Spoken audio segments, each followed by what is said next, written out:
به نام خدا با عرض سلام خدمت شما بیننده های عزیز، انشالله که جور صحتمند باشید و هر جای کسی از گذشت در روزگار در امان باشین. دوستان عزیز، قسمی که در تصاویر میبینید انتظار مردم هم با پایان رسید. امروز جمعه چند کاروان از طرف افغانستان به طرف کربلا در حرکت هستند.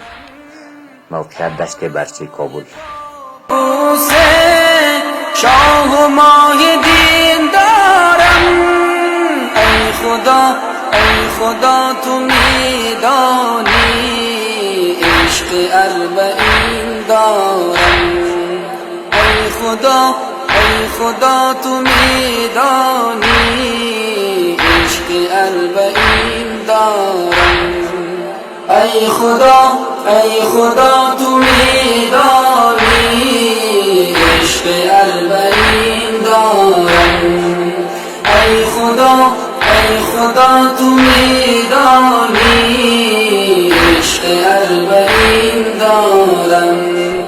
می تپد دلم گردن در هوای دیدارت، حسرت زریح تو در دل حزین دارم. ای خدا تو میدانی عشق اربعین دارم. ای خدا تو میدانی عشق اربعین دارم. تربت شفا بخشد مهر هر نماز من، خاک پای تو آقا بر سر